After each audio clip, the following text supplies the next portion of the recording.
Hello everyone, welcome to Study IQ. Study IQ के इस video में हम करेंगे यूपी पीसीएस का सेट नंबर 7। यूपी पीसीएस 2021 के जो एक्सपेक्टेड क्वेश्चन हैं उनका सेट नंबर 7। काफ़ी डिटेल्ड में हम यूपी के करंट अफेयर्स को कवर कर रहे हैं। तो चलिए वीडियो को स्टार्ट करते हैं। राष्ट्रपति रामनाथ कोविंद उन्होंने अभी अभी एक ट्राइबल कॉन्ग्रीगेशन को अटेंड करा जिसका नाम था वनवासी समागम। ट्राइबल मतलब होता है वनवासी या आदिवासी भी बोल सकते हैं, जनजातीय भी बोल सकते हैं। कांग्रीगेशन मतलब होता है एक समागम या सम्मेलन। तो ये उत्तर प्रदेश में कौन से डिस्ट्रिक्ट में हुआ था? याद रखिए, वनवासी समागम हुआ था सोनभद्र डिस्ट्रिक्ट में। सोनभद्र डिस्ट्रिक्ट में हुआ था और यहाँ पे राष्ट्रपति रामनाथ कोविंद गए थे। राष्ट्रपति रामनाथ कोविंद जो हैं भारत के 14वें राष्ट्रपति हैं, ये भी पता होना चाहिए आपको। 14th प्रेसिडेंट हैं। और यहाँ पे एक सोनभद्र में एक जगह है चपकी, यहाँ पे एक आश्रम है जिसका नाम है सेवा कुंज आश्रम। तो सोनभद्र के सेवा कुंज आश्रम की नई जो बिल्डिंग बनी है उनका उद्घाटन भी राष्ट्रपति रामनाथ कोविंद ने किया था। और ये जो बिल्डिंग बनी है ये किसने बनाई है? ये एनटीपीसी ने बनाई है। यहाँ पे कुछ स्कूल हैं, कॉलेज वगैरह हैं, उनको नया बनाया गया है, दोबारा उनकी मरम्मत की गई है। ये सारा काम हमारी महारत्न कंपनी एनटीपीसी ने करा है। यहाँ पे आपको सोनभद्र के बारे में और भी चीज़ें पता होनी चाहिए, जैसे सोनभद्र में डैम बहुत सारे हैं, बांध बहुत सारे हैं जो एग्ज़ाम में हर बार आते हैं। जैसे जो सबसे इम्पॉर्टेंट डैम है, सबसे बड़ा, वो है रिहांड डैम। रिहांड डैम जो है इसे गोविंद वल्लभ पंत सागर बोलते हैं। गोविंद वल्लभ पंत सागर इसे कहा जाता है। ये कौन सी नदी पे बना है? ये जो है रिहांड नदी पे बना है। और रिहांड नदी कौन सी नदी की सहायक नदी है? ये सोन नदी में जाके मिल जाती है। और सोन नदी जो है गंगा में जाके मिल जाती है। थोड़ा सा डेप्थ, ये कोशिश करिए कि जो भी आप पढ़ें वो डेप्थ में पढ़ें, ठीक है? तभी कुछ हो पाएगा। एक यूपी पीसीएस जैसा एग्ज़ाम, या आजकल हर एग्ज़ाम का लेवल वैसे थोड़ा सा टफ हो रहा है, लेकिन ख़ास तौर पे अगर आप स्टेट पीसीएस की तैयारी कर रहे हैं तो आप कंपटीशन को तभी बीट कर सकते हैं जब आप डेप्थ में पढ़ें। और मेरी स्टडी आईक्यू पर यही कोशिश रहती है कि हर चीज़ डेप्थ में और कंसेप्चुअली पढ़ाई जाए। क्या आप सोनभद्र में कोई और डैम बता सकते हैं मुझे? सोनभद्र में तो एक और बहुत अच्छा डैम है जो एग्ज़ाम में आता है, नगवा डैम। सुना है नाम, नगवा डैम? कौन सी नदी पे बना है नगवा डैम? ये एक नदी है जिसको बोलते हैं करमनासा। ये करमनासा नदी पे बना है और करमनासा नदी भी गंगा नदी में जाके मिल जाती है। फिर सोनभद्र में एक डैम और है जिसका नाम है ओबरा डैम। ओबरा डैम जो है ये भी रिहांड नदी पे बना है। क्या सोनभद्र में कोई झील है जो आप मुझे बता सकते हैं? सोनभद्र में एक झील है जिसको बोलते हैं नचन ताल। नचन ताल, ये छोटी सी झील है सोनभद्र में। चलिए आगे बढ़ते हैं। बरेली का एयरपोर्ट अभी अभी उड़ान योजना के तहत शुरू किया गया है, अपग्रेड किया गया है पूरी तरह से। तो ये यूपी का कौन सा एयरपोर्ट बना है? देखो, उड़ान योजना क्या है? उड़े देश का आम नागरिक। उड़े देश का आम नागरिक योजना में जो ऐसी जगह जहाँ पे पहले एयरपोर्ट नहीं है, या जहाँ पे बहुत कम है, या एयरपोर्ट बना हुआ है लेकिन चालू नहीं हुआ है, तो इस तरह की जगह पे एयरपोर्ट शुरू किए जा रहे हैं। और फ्लाइट की जो टिकट हैं उन पे भी एक कैप लगा दी जा रही है, यानी कि इससे ज़्यादा आप चार्ज नहीं कर सकते। जैसे अगर फ्लाइट 1 घंटे की है तो आप 2500 रुपये से ज़्यादा चार्ज नहीं कर सकते। तो इस तरह से, जिससे फ्लाइट की टिकट सस्ती रहें और जो रिलेटिवली अनसर्व्ड और अंडर सर्व्ड जगह हैं उन्हें एयरपोर्ट से जोड़ा जाए, जिससे प्रोग्रेस हो, राइट? तो बरेली का जो एयरपोर्ट है ये ऑफिशियली 8th एयरपोर्ट है। तो आंसर है 8th, 8वां है। इससे पहले लखनऊ, वाराणसी, आगरा, गोरखपुर, कानपुर, प्रयागराज और हिंडौन जो गाज़ियाबाद में है, जहाँ पे मिलिट्री एक्सरसाइज भी होते हैं कई बार। तो ये बरेली जो है ये 8वां एयरपोर्ट है। वैसे भारत में नए एयरपोर्ट बन रहे हैं, काफ़ी सारे बन रहे हैं। अभी बिहार में स्टार्ट हुआ है दरभंगा एयरपोर्ट, जनवरी के महीने में स्टार्ट हुआ था, दरभंगा एयरपोर्ट स्टार्ट हुआ है। फिर आंध्र प्रदेश में एक एयरपोर्ट बना है जिसका नाम है कुर्नूल एयरपोर्ट। कुर्नूल एयरपोर्ट का नाम नरसिम्हा रेड्डी के नाम पे रखा गया है, यू नरसिम्हा रेड्डी, क्योंकि नरसिम्हा रेड्डी आंध्र प्रदेश के कर्नूल के थे और ये एक स्वतंत्रता सेनानी थे, फ्रीडम फाइटर थे। तो इस तरह से आपको ये याद रखनी है चीज़ें। और आप देख सकते हैं कि जो पहली फ्लाइट बरेली एयरपोर्ट से जिसने उड़ान भरी वो दिल्ली गई थी 8 मार्च को। 8 मार्च जो अंतर्राष्ट्रीय महिला दिवस भी होता है, तो 8 मार्च के दिन पहली फ्लाइट बरेली से दिल्ली तक उड़ाई गई। ठीक है, ये भी पूछ सकते हैं कि पहली फ्लाइट कहाँ से कहाँ तक उड़ाई गई, तो वो बरेली से दिल्ली तक उड़ाई गई। चलिए अगले सवाल पे आते हैं। यूपी में अभी अभी ये पूछा है कि कौन से राज्य में ये बांध बने हैं, तो एक का नाम है रसिन बांध और एक का नाम है चिल्लीमल बांध। ठीक है, रसिन बांध और चिल्लीमल बांध, तो ये दोनों यूपी में बने हैं, यूपी में बने हैं। और ज़्यादा इंपॉर्टेंट क्वेश्चन क्या है, तो मैं इसमें आपको 5-6 क्वेश्चन बताता हूं जो पूछे जा सकते हैं। ठीक है, एक तो रसिन बांध है, बांध मतलब डैम, और एक है चिल्लीमल बांध। सबसे पहला सवाल ये पूछेंगे कि इस परियोजना का नाम क्या है, तो इसका नाम है चौधरी चरण सिंह रसिन बांध सिंचाई परियोजना। इसका नाम चौधरी चरण सिंह रसिन बांध सिंचाई परियोजना रखा गया है, चौधरी चरण सिंह के नाम पे रखा गया है। और चौधरी चरण सिंह का जन्मदिन 23 दिसंबर को होता है और इसको हम किसान दिवस के रूप में मनाते हैं। तो भारत में किसान दिवस जो होता है वो 23 दिसंबर को चौधरी चरण सिंह जी का जन्मदिन होता है, भारत के पूर्व प्रधानमंत्री। तो पहला क्वेश्चन तो ये आएगा, इस परियोजना का नाम किसके नाम पे रखा गया है, तो आंसर है चौधरी चरण सिंह। दूसरा क्वेश्चन ये आएगा, ये बांध कौन सी नदी पे बना है, तो नदी का नाम है बाणगंगा, नदी का नाम है बाणगंगा। तीसरा क्वेश्चन ये आएगा, ये कहां पे बना है, तो ये बना है चित्रकूट में, चित्रकूट में बना है। चित्रकूट मैंने आपको एक बार मैप पे दिखाया था, बुंदेलखंड में आता है चित्रकूट, तो चित्रकूट में ये बना है।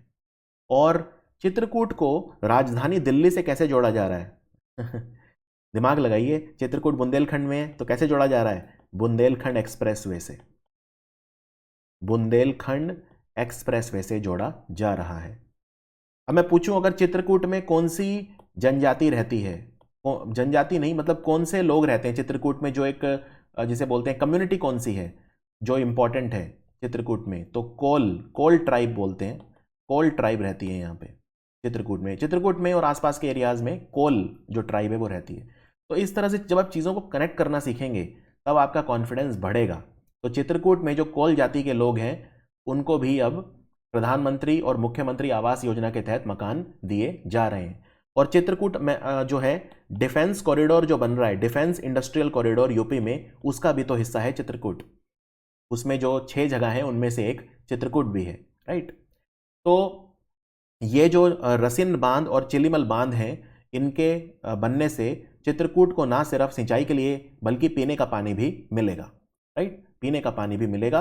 तो ये आपको इसमें सारी चीज़ें याद रखना है। चौधरी चरण सिंह जी के नाम पे रखा है नाम चित्रकूट में, और बाणगंगा नदी जो है उसका पानी इस्तेमाल इसमें किया जा रहा है। ठीक है, चलिए अगले सवाल पे आते हैं। अभी अभी उत्तर प्रदेश में एक नई सिंचाई परियोजना बनी है जिसका नाम है अर्जुन सहायक सिंचाई परियोजना। ये कौन सी नदी पे बनी है, अर्जुन सहायक परियोजना में 2600 करोड़ रुपए का खर्चा आया है, राइट, और ये धासान नदी पे बनी है। तो नदी का नाम है धासान नदी। और इस परियोजना के बनने से फायदा किसको होगा, 3 जगह को फायदा होगा, एक है बांदा, एक है महोबा और एक है हमीरपुर। यानी अगेन बुंदेलखंड के इलाके हैं, बांदा, महोबा और हमीरपुर, ये जनपद लाभान्वित होंगे अर्जुन सहायक परियोजना के बनने से। अब इसमें और भी क्वेश्चन आ सकते हैं, जैसे कि ये जो धसान नदी है ये कौन सी नदी की सहायक नदी है, तो धसान नदी जो है ये बेतवा नदी की सहायक नदी है, बेतवा, ठीक है। और ये जो नदी है धसान नदी, ये बेसिकली मध्य प्रदेश से निकलती है फिर यूपी की तरफ आती है, तो ये भी ध्यान रखिए। यहाँ पे एक सवाल और आ सकता है, वो ये कि यहाँ पे जो बांध बना है उसका क्या नाम है। यहाँ पे एक बांध, एक डैम भी बनाया गया है अर्जुन सहायक परियोजना के तहत, तो इस बांध का नाम है लाचुरा, लाचुरा बांध। और ये लाचुरा बांध कहां पे बना है, मैंने आपको 3 जगह बताई थी, बांदा, महोबा और हमीरपुर, तो इन्हीं में से बना होगा क्योंकि इन्हीं तीनों जगह को फायदा हो रहा है, तो ये बना है महोबा में। लाचुरा बांध बना है अर्जुन सहायक परियोजना के तहत, लाचुरा बांध महोबा में, राइट। तो ये डेप्थ आपकी होनी चाहिए स्टडी की। उत्तर प्रदेश की जो सरकार है उसने एक ग्लोबल एनसाइक्लोपीडिया लॉन्च करी है, कौन से, हमारे महाकाव्य को लेकर। इसमें हमारे सारी जानकारी मिलेगी इस महाकाव्य के बारे में, उनके चरित्रों के जो भी किरदार हैं उनके बारे में। तो ये करी है रामायण के ऊपर। रामायण के ऊपर एक ग्लोबल एनसाइक्लोपीडिया लॉन्च की गई है, ठीक है। और इसमें और बहुत सारी जानकारी है, जैसे इसमें सप्तपुरी का वर्णन किया हुआ है। अब सप्तपुरी क्या होता है ये पता है आपको? देखो, हिंदू धर्म में 7 जगह ऐसी हैं जो सबसे होली हैं। जैसे आप देखोगे कि जो बाकी धर्म हैं उनमें ज़्यादातर धर्मों में सिर्फ एक जगह होती है जो सबसे पवित्र होती है, लेकिन हिंदू धर्म में ऐसा नहीं है। हिंदू धर्म में कोई एक जगह नहीं है जो दुनिया में सबसे पवित्र मानी जाती है। 7 जगह है ऐसी जिन्हें हमारे ग्रंथों में सप्तपुरी कहा गया है। तो हिंदू धर्म की सबसे पवित्र 7 जगह कौन सी हैं, मैं यहाँ पे लिख देता हूँ। सबसे पहले है अयोध्या, दूसरा है मथुरा, तीसरा है माया। माया का मतलब यहाँ पे हरिद्वार। हमारे ग्रंथों में माया शब्द का इस्तेमाल हुआ है, लेकिन आज उसे हरिद्वार कहते हैं। चौथा है काशी, जिसे हम वाराणसी बोलते हैं आज। पांचवा है कांची, कांची जिसे कांचीपुरम बोलते हैं, कांचीपुरम शहर आज की तारीख में जो तमिलनाडु में है। छठा है अवंतिका, अवंतिका को हम आज की तारीख में उज्जैन बोलते हैं। और सातवां है द्वारवती, द्वारवती जिसको हम आज बोलते हैं द्वारका, जो गुजरात में है। तो ये हैं जिन्हें सप्तपुरी कहा जाता है हिंदू धर्म में। उत्तर प्रदेश का कौन सा हवाई अड्डा है, कौन सा एयरपोर्ट है जिसे अभी इंटरनेशनल एयरपोर्ट लाइसेंस मिल गया है Directorate General of Civil Aviation से? तो नागरिक विमानन जो विभाग है उसने इंटरनेशनल एयरपोर्ट का दर्जा दिया है, ये है कुशीनगर।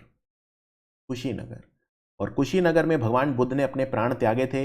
ऐसा माना जाता है कई बार कि कुशीनगर को जो कुश हैं, भगवान राम के बेटे थे ना लव और कुश, उसमें से जो कुश है उन्होंने बसाया था। कुछ लोग ऐसा भी बोलते हैं। और कुशीनगर में एक जगह है जहाँ पे भगवान बुद्ध का अंतिम संस्कार किया गया था, उसको बोलते हैं रामभर स्तूप। रामभर स्तूप इसे कहा जाता है, और इसे मुकुट बंधन चैत्य भी बोलते हैं। ये क्रिमेशन प्लेस है भगवान बुद्ध का। कौन से राज्य की सरकार? तो यूपी गवर्नमेंट है। यूपी गवर्नमेंट ने अभी अभी एमओयू साइन करा है स्वीडन की एक कंपनी है आइकिया, उसके साथ 5500 करोड़ रुपए का। तो आइकिया कंपनी अपना स्टोर खोल रही है यूपी में। कहां पे? देखो, आइकिया कंपनी 3 स्टोर खोलेगी यूपी में। और आइकिया कंपनी किस चीज की कंपनी है? फर्नीचर बनाती है। आपके घर में जो फर्नीचर इस्तेमाल होता है, बेड, सोफे वगैरह, इस तरह की चीजें मिलती हैं। और इनके स्टोर बहुत बड़े होते हैं, बहुत बड़े, आधा आधा किलोमीटर में इतने बड़े इनके स्टोर होते हैं। तो वहाँ पे बहुत ही सस्ता फर्नीचर मिलता है। ये स्वीडन की कंपनी है। स्वीडन की आपको 2 कंपनी और पता होनी चाहिए। एक तो वोल्वो है जो गाड़ियाँ बनाती है वोल्वो, और एक है एरिक्सन जो टेलीकॉम कंपनी है, दूरसंचार कंपनी है। तो आइकिया अपना स्टोर खोल रही है नोएडा में। 3 स्टोर खोलेगी, एक नोएडा में खोलेगी, बाकी 2 की लोकेशन अभी डिसाइड नहीं हुई है। बाकी 2 में से एक खुलेगा सेंट्रल यूपी में कहीं पे, और एक खुलेगा पूर्वांचल में, लेकिन अभी लोकेशन डिसाइड नहीं हुई है। लेकिन हाँ, यूपी में जो इनका पहला स्टोर खुलेगा वो नोएडा में खुलेगा। राजनाथ सिंह हमारे जो रक्षा मंत्री हैं, इन्होंने अभी अभी fire safety training of DRDO के लिए, यानी कि फायर सेफ्टी, अग्नि सुरक्षा को लेकर जो प्रशिक्षण होता है, ट्रेनिंग होती है, उसको लेकर एक कौशल विकास केंद्र खोला है, स्किल डेवलपमेंट सेंटर। ये डीआरडीओ का है, डीआरडीओ के द्वारा खोला गया है। तो ये उत्तर प्रदेश के किस शहर में खोला गया है? तो याद रखिए, डीआरडीओ ने जो अग्नि सुरक्षा प्रशिक्षण केंद्र खोला है वो खोला है पिलखुआ में। पिलखुआ कहाँ है? पिलखुआ हापुड़ में है। हापुड़ डिस्ट्रिक्ट में आता है पिलखुआ शहर, यहाँ पे खुला है ये। और हापुड़ में मशहूर क्या है देखने लायक? गढ़मुक्तेश्वर। गढ़मुक्तेश्वर बहुत फेमस है हापुड़ में, तो ये आपको ध्यान रखना है। डीआरडीओ के द्वारा पिलखुआ में खोला गया है फायर सेफ्टी ट्रेनिंग के लिए स्किल डेवलपमेंट सेंटर। अभी अभी उत्तर प्रदेश की सरकार ने फ्री कोचिंग फैसिलिटी लॉन्च करी है मुख्यमंत्री अभ्युदय योजना के तहत। तो मुख्यमंत्री अभ्युदय योजना ये है, इसमें फ्री कोचिंग दी जाएगी बच्चों को विभिन्न एग्जाम्स के लिए, जैसे आईएएस के लिए, नीट, जेई, एनडीए, कई सारे एग्जाम हैं। तो ये जो फ्री कोचिंग फैसिलिटी है मुख्यमंत्री अभ्युदय योजना के तहत जो खोली गई है, कोचिंग खोली गई है फ्री बच्चों के लिए, इनका नाम क्या रखा है? तो इनका नाम रखा है पथ प्रदर्शक। पथ प्रदर्शक इसका नाम रखा है। प्रधानमंत्री नरेंद्र मोदी ने महाराजा सोहेलदेव स्मारक की नींव रखी कहां पे? महाराजा सोहेलदेव कहां के थे? महाराजा सोहेलदेव, पहला सवाल। चलिए, महाराजा सोहेलदेव कहां से थे? तो ये थे श्रावस्ती से, श्रावस्ती के थे ये राजा, श्रावस्ती से थे। ठीक है, पहली बात। तो ये इनका स्मारक कहाँ पे बन रहा है? ये बन रहा है बहारेच में। तो आंसर है बहारेच। और एक पिछले साल अमीश त्रिपाठी जो महान लेखक हैं, उन्होंने किताब भी लिखी थी, the legend of Sohail Dev. The legend of Sohail Dev, बहुत ही ज़्यादा प्रतापी राजा थे। और इनके बारे में थोड़ा मैं आपको बता देता हूँ। देखो, जो खास तौर पे जो ईस्टर्न यूपी है, वहाँ पे एक राजपूत समुदाय रहता है जिन्हें राजभर बोलते हैं या भर राजपूत भी बोलते हैं। वो इनको काफ़ी मानता है, इन राजा को। कई बार वैसे जो थारू जनजाति है वो भी बहुत मानती है इन राजा को। ठीक है, थारू थारू भी बहुत हैं यूपी में, थारू और गोंड। अगर सबसे ज़्यादा पूछे जनजाति यूपी में आज की तारीख में कौन सी है, तो वो है गोंड। थारू अब दूसरे नंबर पे। तो बहारेच में बन रहा है ये स्मारक। और जो राजा थे सोहेल देव, ये बेसिकली इन्होंने जो महमूद गजनी उनके भतीजे को हराया था युद्ध में, राइट। तो ये भी आपको पता होना चाहिए, उनके जो भतीजे थे गाजी सलार मसूद, उन्हें हराया था बैटल ऑफ बहारेच। ये बैटल हुई थी 1034 एडी में। तो काफ़ी प्रतापी राजा थे। उत्तर प्रदेश की सरकार ने एक यूनिकोड जारी करा है हर जमीन के टुकड़े के लिए। यूनिकोड मतलब एक तरह से जमीन का आधार इसे बोला जा रहा है। जैसे हमारा आधार कार्ड होता है ना, ऐसे ही जमीन का आधार कार्ड, यानी हर जमीन के टुकड़े की एक पहचान तो एक यूनिकोड से होगी। ये यूनिकोड कितने अक्षरों का बना होगा? तो इस यूनिकोड में 16 अंक होंगे, 16 डिजिट्स का बना होगा। जैसे आधार कार्ड 12 डिजिट का होता है, ठीक है, ऐसे ही जो यूनिकोड है वो 16 डिजिट का होगा। दूसरा सवाल ये यूनिकोड जारी कौन करेगा? तो ये यूपी का रेवेन्यू डिपार्टमेंट जारी करेगा। यूपी का रेवेन्यू डिपार्टमेंट यानी कर विभाग। और ये रेजिडेंशियल, एग्रीकल्चर या कमर्शियल किसी भी तरह की जमीन है उसके लिए होगा। अब ये काम कैसे करेगा ये समझाता हूं। मान लो आप लखनऊ में हो और आपको एक जमीन का टुकड़ा खरीदना है, ठीक है। अब आपने ये जमीन का टुकड़ा खरीदना है, लेकिन आपको पता नहीं कि भाई इस पे कोई केस तो नहीं चल रहा, कोई फ्रॉड तो नहीं हो जाएगा मेरे साथ। क्योंकि अक्सर ऐसा होता है, लोग जमीन का टुकड़ा खरीदते हुए डरते हैं कि भाई कहीं ऐसा तो नहीं कि हो किसी और का, बेच कोई और दे, नकली कागजों, या डिस्प्यूटेड जमीन हो, बाद में पता चले कि इस पे तो डिस्प्यूट चल रहा है, कोर्ट में मुकदमे चल रहे हैं, या मेरे साथ कोई फ्रॉड ना हो जाए। अब यूपी की सरकार ने एक बड़ा अहम कदम उठाया है जो भारत में पहली बार हुआ है। उन्होंने कहा इस जमीन के टुकड़े का एक यूनिकोड होगा 16 अंकों का। तो आप उत्तर प्रदेश का जो जमीनी विभाग है उसकी जो वेबसाइट है, रेवेन्यू डिपार्टमेंट, और इनकी वेबसाइट पे जाओ, वहां एंटर करो 16 डिजिट का कोड, और आपको उस जमीन के टुकड़े के बारे में सारी जानकारी मिल जाएगी। उसका अभी ओनर कौन है, पास्ट ओनर कौन था, उस जमीन के टुकड़े की पूरी कुंडली निकल के आ जाएगी। तो आपको डरने की जरूरत नहीं है। एक तरह से हर जमीन का आधार कार्ड है ये। तो ये है यूनिकोड, और ये पहला राज्य है यूपी जिसने शुरू करा है। 16 अंकों का कोड है। और ये 16 अंक किस तरह से होंगे?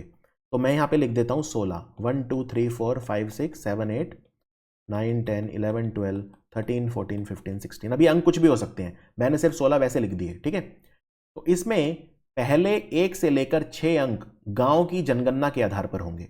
तो शुरू के जो 6 अंक होंगे वो बेस्ड होंगे पॉपुलेशन ऑफ द लैंड, ठीक है। तो शुरू के 6 अंक आपको ये बताएंगे पॉपुलेशन ऑफ द लैंड या गांव की जनगणना के आधार पर होंगे। 7 8 9 और 10 यानी अगले जो 4 अंक होंगे वो आपको क्या बताएंगे? वो जमीन का एक यूनिक आइडेंटिटी बताएंगे। उस भूखंड की गाटा संख्या एकदम यूनिक होंगे उस जमीन के टुकड़े का। ये कभी मैच नहीं करेंगे क्योंकि हर जमीन के टुकड़े की अलग संख्या होगी। उसके बाद 11 12 13 और 14 अगले जो 4 होंगे वो जमीन का विभाजन का नंबर होगा, यानी number of the division of the land वो होगा। और आखिर के जो 2 हैं 15 और 16 ये बताएंगे कि वो जमीन किस तरह की है। क्या वो कृषि के लिए है, एग्रीकल्चर है, आवासीय यानी रेजिडेंशियल है, या कमर्शियल यानी व्यावसायिक जमीन है। तो 15 और 16 आखिरी के 2 अंक वो बताएंगे। तो टोटल 16 अंकों का ये यूनिकोड बना होगा। भारत और जर्मनी मिलके जो हमारे समुद्रों में प्लास्टिक का कचरा जाता है उसको रोकने के लिए काम कर रहे हैं। बहुत बड़ा प्रोजेक्ट है ये, इंडिया और जर्मनी मिलके कर रहे हैं। इसमें उत्तर प्रदेश का कौन सा शहर है? देखो, भारत के पूरे भारत देश के इसमें सिर्फ 3 शहर हैं जिनमें ये प्रोजेक्ट किया जा रहा है, ठीक है। और ये 3 शहर हैं कानपुर यूपी में, तो यूपी का पूछा है, आंसर हो गया कानपुर। दूसरा है कोची जो केरल का है, और तीसरा अंडमान निकोबार की राजधानी पोर्ट ब्लेयर। इन 3 शहरों में ये प्रोजेक्ट चल रहा है, भारत और जर्मनी का। और समुद्र में कचरा, आप कहेंगे कानपुर में तो समुद्र है ही नहीं, बिल्कुल ठीक, लेकिन कानपुर में गंगा नदी तो है, और लोग गंगा नदी में जो कचरा डालते हैं प्लास्टिक का, क्योंकि ये प्लास्टिक के लिए है, तो वो गंगा नदी से होते हुए आगे पूरा सारी नदियां समुद्र में मिलती हैं, तो वो कचरा भी आगे समुद्र में जाके मिलता है। गंगा नदी बंगाल की खाड़ी में गिर जाती है, तो वो बंगाल की खाड़ी तक पहुंच जाता है। तो और कानपुर इंडस्ट्रियल एरिया है, कानपुर में बहुत सारी इंडस्ट्रीज हैं, उनका इतना कचरा होता है। तो जर्मनी इसको कंट्रोल करने की कोशिश करेगा, अपनी उन्नत टेक्नोलॉजी प्रौद्योगिकी का इस्तेमाल करके वहाँ पे कई तरह के प्लास्टिक न्यूट्रलाइजेशन मशीन लगाएगा, वो सब करेगा। तो भारत के 3 शहरों में ये प्रोजेक्ट चल रहा है, कानपुर, कोची और पोर्ट ब्लेयर, उनमें यूपी का है कानपुर। और कानपुर में भारत का पहला चमड़ा पार्क भी बन रहा है, यानी भारत का पहला लेदर पार्क भी बन रहा है। तो ये था हमारा सेट नंबर 7 यूपी पीसीएस के लिए। मिलते हैं बहुत जल्दी सेट नंबर 8 में। Thank you for watching study IQ।